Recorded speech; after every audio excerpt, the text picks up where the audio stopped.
మన పల్లెటూళ్ళు మన పల్లెటూళ్ళు మన పల్లెటూళ్ళు పట్టుకొమ్మలురా, మన గ్రామాలు గుండెకాయలురా.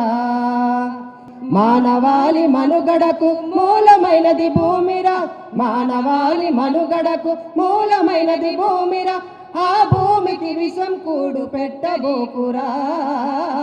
మన పల్లెటూళ్ళు మన పల్లెటూళ్ళు పట్టుకొమ్మలురా, మన గ్రామాలు గుండెకాయలురా. What are the nutrients and inputs are required for the growth and development of the plant body? What are the nutrients? That means NPK and macronutrient, and inputs, water, spraying of the insecticide, and also the cultivation. What are the nutrients and inputs are required for the growth and development of the plant body, not to be supplied by the human being, only to be supplied by the God, that is spiritual farming.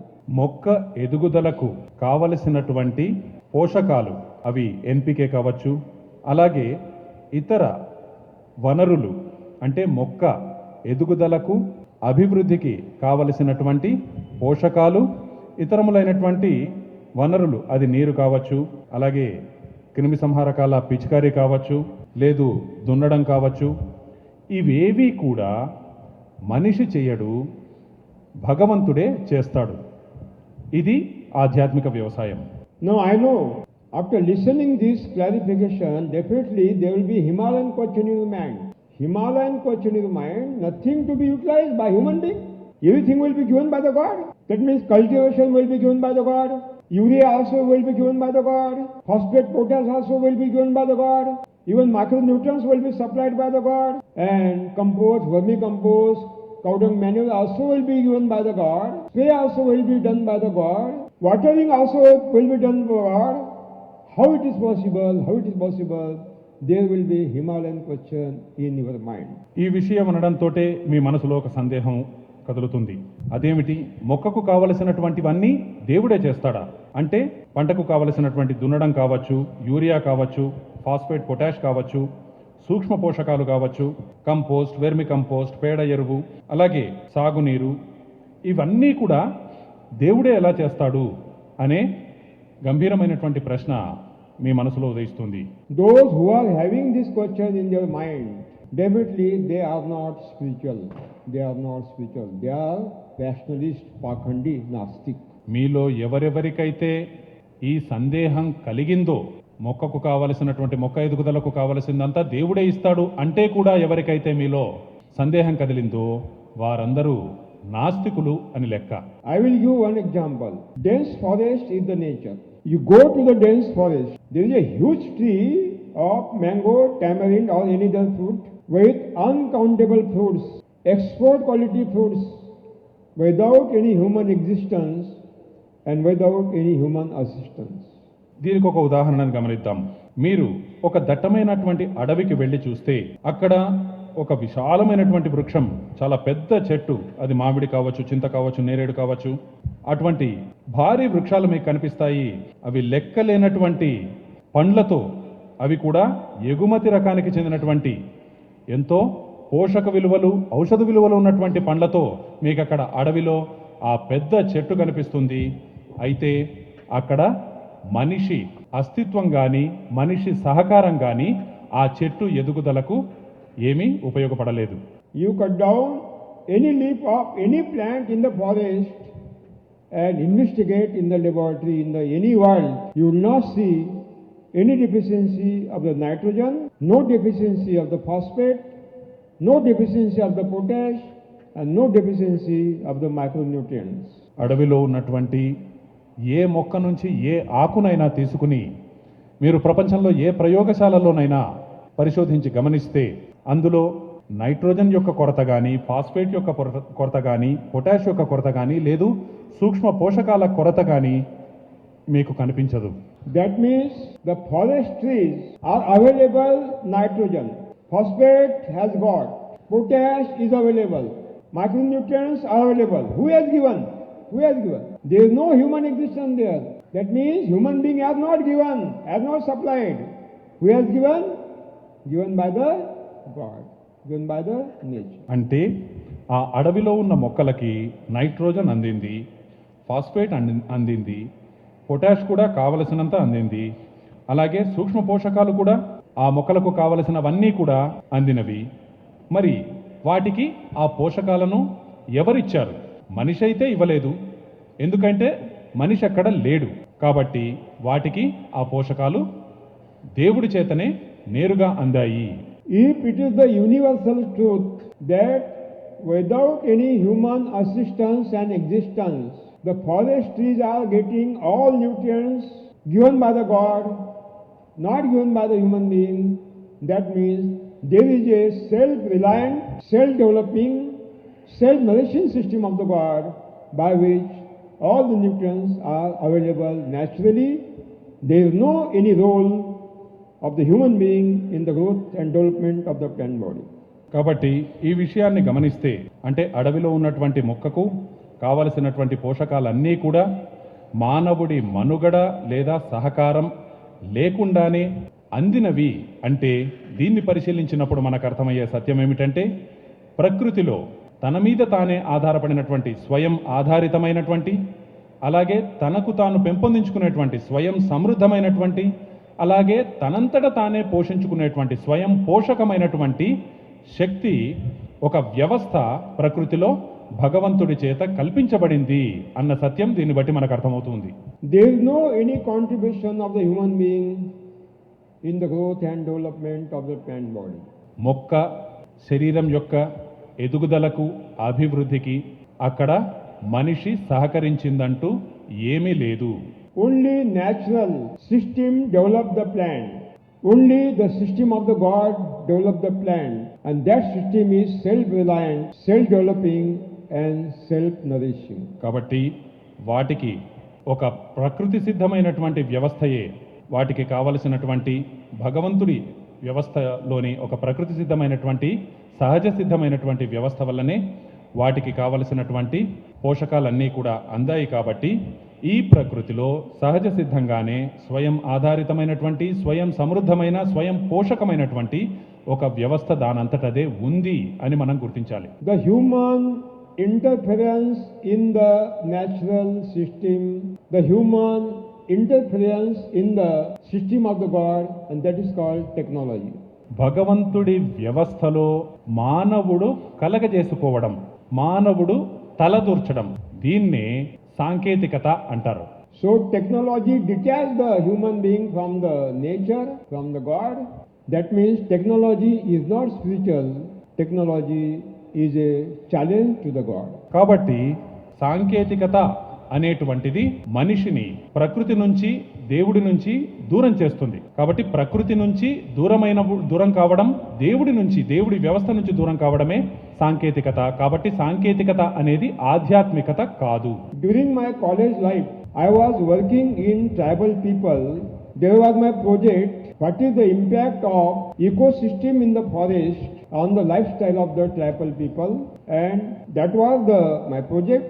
And during that project, I found that in the forest there is no any existence of the human being. Also, dense forests are totally enriched by uncountable fruits without any human assistance and existence. నేను కళాశాలలో చదివే రోజుల్లో గిరిజనులపై ప్రకృతి వనరుల ప్రభావం అన్న అంశంపై పరిశోధించడానికి నేను అడవుల్లో సంచరించవలసి వచ్చింది. అప్పుడు పరిశీలించినటువంటి వాస్తవం ఏమిటంటే, ఈ అడవుల్లో మానవుడి అస్తిత్వంతో, సహకారంతో సంబంధం లేకుండానే ఎంతో పుష్కలమైనటువంటి, లెక్కలేనటువంటి ఫలాలు కలిగినటువంటి వృక్షాలు ఉన్నాయి అన్న విషయాన్ని ప్రత్యక్షంగా చూడటం జరిగింది. In my college, university, my professors were teaching me that there is no any nutrient in the soil. We have to apply externally in the form of chemical fertilizers and manuals. ఒక ప్రక్క కళాశాలలో మాకు విద్యను బోధించేటువంటి పెద్దలు నేలలో ఏ పోషక విలువలు ఉండవు, మనము నేలకు ఆ పోషకాలను బయటి నుంచి అందించాలి అని నాకు బోధిస్తూ ఉండేవారు. But when I studied the forest and ecosystem of the forest, I found that there is no human existence there, and there is no role of the human being in the growth and development of the plant world. అయితే అడవిలోని ప్రాకృతిక వ్యవస్థని పరిశీలిస్తున్నప్పుడు వాటిలో ఏ విధమైనటువంటి పోషకాల కొరత అక్కడ నాకు కనిపించలేదు. If it is the truth that without any human existence and assistance, the plants are grown vigorously, giving uncountable foods, that means the theory of agriculture science is totally wrong, totally false, that you have to apply manure and fertilizer externally, not necessary at all. Agriculture universities misguided the farmer and misguided the government also. అక్కడ అడవిలో ఆ మొక్కలన్నీ కూడా ఎంతో పుష్కలంగా చక్కటి పళ్ళు ఫలాలతో అలరారుతూ ఉండడం చూసినప్పుడు ఈ మనకి బోధిస్తున్న వ్యవసాయ పరిజ్ఞానం, వ్యవసాయ విజ్ఞానం ఏదైతే బయట నుంచి భూమికి పోషకాలు అందించాలి అని చెబుతూ ఉందో ఆ విషయం పూర్తిగా తప్పుల తడకలు అని నాకు అర్థమైంది. If the agriculture institutes are telling truth that there is no any nutrient in the soil where to apply externally in the form of the manure and fertilizer, I ask them why it is not necessary in the forest. They have no any answer. They have no any answer because they are cheating the nation that manure and fertilizer is a food of the root zone. Totally wrong. Totally wrong. వ్యవసాయ విశ్వవిద్యాలయాల వారు చెబుతున్నట్లుగా నేలలో పోషకాలు ఉండవు, కానీ మనం అందిస్తేనే వాటికి నేలకు పోషకాలు అందుతాయి అన్న విషయం వాస్తవమే అయితే మరి అడవిలో ఉన్నటువంటి మొక్కలకు పోషకాలు ఎక్కడి నుంచి అందాయి అని వారిని ప్రశ్నించవలసి ఉంటుంది. ఆ ప్రశ్నకు వాళ్ళ దగ్గర సమాధానం లేదు, కాబట్టి వారి పరిజ్ఞానం సరైనది కాదు అని దీన్ని బట్టి అర్థమవుతుంది. Only I have done one thing. I have taken that the system of the God from the forest and I utilize on the farm and given name spiritual farming.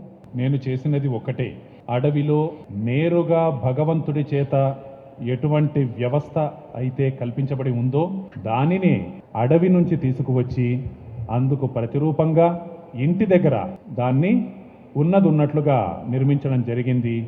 దానికి పెట్టిన పేరే ఆధ్యాత్మిక వ్యవసాయం. I am only postman, though God has given the technology in my hand and I am giving in your hand by this 9-day workshop. కాబట్టి కేవలం ఒక తపాలాగా భగవంతుడు నా చేతికి అందించినటువంటి సహజ సిద్ధమైనటువంటి వ్యవస్థనే తీసుకువచ్చి ఇక్కడ దాన్ని ప్రయోగించడం జరిగింది. The dense forest is the nature. You go to the dense forest, you see the huge tree with uncountable fruits, export quality fruits, without any human existence, without any human assistance. దట్టమైన అడవే ప్రకృతి. కాబట్టి ప్రకృతిని తెలుసుకోవడానికి మీరు దట్టమైన అడవికి వెళ్ళి చూస్తే అక్కడ విశాలమైనటువంటి వృక్షాలు, పెద్ద పెద్ద చెట్లు, లెక్కలేనటువంటి పండ్లతో, ఆ పండ్లు కూడా ఎంతో పుష్కలమైనవి, పూర్తిగా ఎగుమతి రకానికి చెందినటువంటి చక్కటి పండ్లతో అక్కడ అలరారుతూ ఉన్నాయి. అక్కడ మానవుడి అస్తిత్వం కానీ సహకారం కానీ లేదు. You cut down any leaf of any plant in the forest. You cut down any leaf of any plant in the forest and investigate in the laboratory. You will not see any deficiency of the nitrogen, any deficiency of the phosphate potash, any deficiency of the micronutrient in the plant body. ఇలా ప్రకృతికి ప్రతిరూపమైనటువంటి ఆ విశాల వృక్షంలో ఏ చెట్టు ఏ మొక్క నుంచి ఏ ఆకునైనా తీసుకుని ప్రపంచంలో ఏ ప్రయోగశాలలోనైనా పరిశీలించి చూస్తే మీకు ఆ మొక్కలో ఏ నైట్రోజన్ కొరత కానీ, ఫాస్ఫేట్ కొరత కానీ, పొటాష్ కొరత కానీ, సూక్ష్మ పోషకాల కొరత కానీ కనిపించకుండా దానికి కావలసిన పోషకాలన్నీ పుష్కలంగా దానికి అందినట్లుగా కనిపిస్తుంది. That means nitrogen, phosphate, potash, micronutrients, entire nutrients are available to the plant body in the forest, not given by human being. That means given by the God, given by the nature. అంటే అడవిలో ఉన్నటువంటి ఆ మొక్క శరీరానికి కావలసినటువంటి nitrogen కావచ్చు, phosphate కావచ్చు, potash కావచ్చు, సూక్ష్మ పోషకాలు కావచ్చు, ఇలా ఈ పోషక విలువలన్నీ కూడా ఆ మొక్కకు అందాయి. ఎవరు అందించారు అంటే మనిషి కాదు. కాబట్టి మనిషి అందించకుండా దానికి అవి అందాయి అంటే వాటికి ఆ పోషకాలను అందించింది భగవంతుడే. I am giving open challenge to all agriculture universities. I am giving open challenge to all agriculture universities in India. They all show any deficiency of any nutrient in the plant body, in the forest, they have to show. They have to show. అడవిలో ఉన్నటువంటి ఏ మొక్కలోనైనా ఏ విధమైనటువంటి పోషకాల కొరత అయినా మీరు చూపించగలరా అని వ్యవసాయ విశ్వవిద్యాలయాల వారికి నేను బహిరంగంగా సవాలు విసురుతున్నాను. If entire agriculture universities and research stations are claiming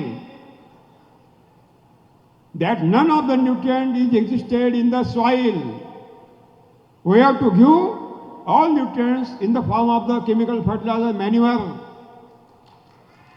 I ask them one question. Why it is not necessary in the forest? Why it is not necessary in the forest to utilize fertilizer and manure? Why? Universities are not having any answer. They are not having any answer. వారందరూ చెబుతున్నట్టుగా నేలలో ఏ విధమైనటువంటి పోషకాలు ఉండవు, ఈ నేలకు కావలసినటువంటి పోషకాలని మనమే ఎరువుల రూపంలో అందించాలి అన్నవాదనే నిజమైతే మరి అడవిలో ఉన్నటువంటి ఆ మొక్కలకు ఆ పోషకాలన్నీ కూడా ఎలా లభించాయి అని మనము ప్రశ్నించాలి. కానీ ఈ ప్రశ్నకు వాళ్ళ దగ్గర సమాధానం లేదు. That means all agriculture universities and research stations are misguiding the farmers, and also they are misguiding the government also. They are misguiding the governments also. కాబట్టి వారు రైతులను, ప్రభుత్వాలను కూడా తప్పుదోవ పట్టిస్తున్నాయని అర్థమవుతూ ఉంది. The huge tree of mango tamarind in the dense forest with uncountable fruits without any human assistance and existence. All nutrients are available, not given by human being, because there is no existence of human being in the dense forest, ultimately given by the God.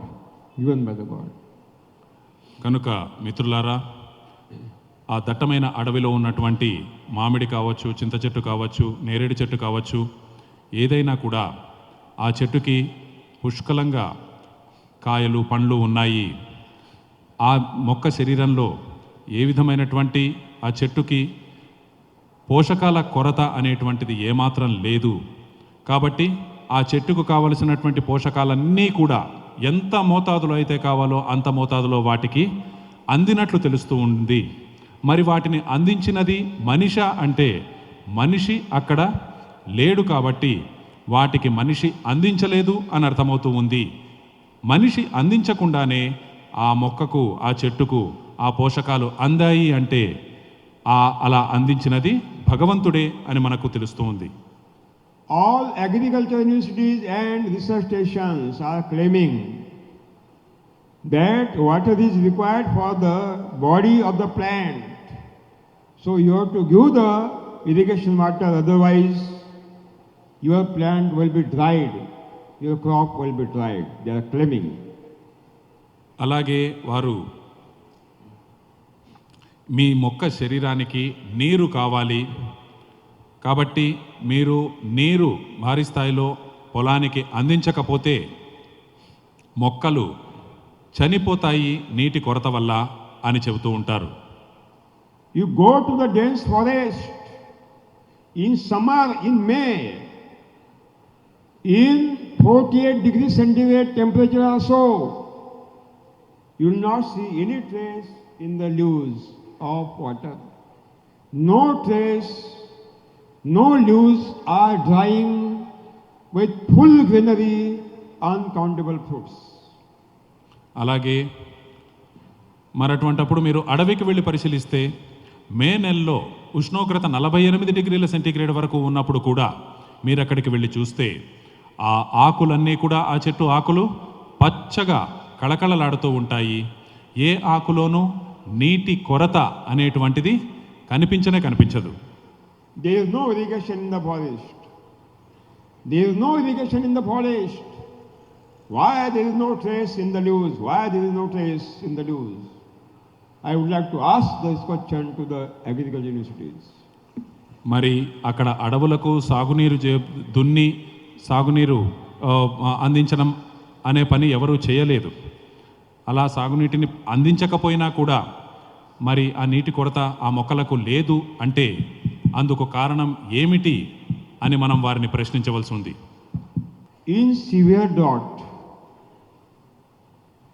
severe drought, chemically grown crops are dried. Chemically orchards, plants are dried. But on the same time, on the burnt of that farm, the neem trees with full granary, the mango trees with full granary, without any trace, with uncountable fruit. Why? మీరు గమనిస్తే తీవ్ర కరువు పరిస్థితుల్లో రసాయన వ్యవసాయంలో పండించినటువంటి పంటలు ఎండిపోతూ ఉంటాయి, పండ్ల తోటలు ఎండిపోతూ ఉంటాయి. అదే సమయంలో అదే పొలం గట్టు మీద ఉన్నటువంటి వేప చెట్టు కావచ్చు, మామిడి చెట్టు కావచ్చు, అవి మాత్రం ఎండిపోవు, అవి మాత్రం చక్కగా పండ్లతో అలరారుతూ ఉంటాయి. మరి దీనికి కారణం ఏమిటి? That means the God has given the capacity to every plant to sustain in severe drought also. So the forest trees are alive, not dried in the dense, in the severe drought, but chemically grown crops are dried. దీన్ని బట్టి మనకు అర్థమవుతున్నది ఏమిటంటే భగవంతుడు ప్రతి మొక్కకి కూడా తీవ్రమైనటువంటి కరువు పరిస్థితుల్ని తట్టుకొని నిలబడగలిగే సామర్థ్యం ఇచ్చాడు. ప్రతి మొక్కలో ఆ సామర్థ్యం ఉంది కాబట్టి ఆ దట్టమైనటువంటి అడవులు ఎంత తీవ్ర కరువు పరిస్థితుల్లో అయినా కూడా ఎండిపోకుండా అలా ఉండగలిగాయి. కాబట్టి వాటికి ఉన్నటువంటి ఆ సామర్థ్యం సహజ సిద్ధమైంది. So the claim of agriculture is irrigation facilities should be done. It is totally wrong. They are misguiding the governments and they are misguiding the farmers also. Not necessarily irrigation facilities. The God has given enough quantity of the capacity to every plant to survive in drought condition also. కాబట్టి వారు చెబుతున్నట్లుగా ఆ వ్యవసాయ విశ్వవిద్యాలయాల వారు చెబుతున్నట్లుగా ఈ ప్రతి పొలానికి సాగునీటిని అందించడం తప్పనిసరి. సాగునీరు అందకపోతే మొక్కలు ఎండిపోతాయి అన్న విషయం వాస్తవం కాదు. ఎందుకంటే భగవంతుడు ప్రతి మొక్కకి కూడా ఈ కరువు పరిస్థితుల్ని తట్టుకొని నిలబడగలిగే సామర్థ్యాన్ని ఇచ్చాడు. You go to the dense forest.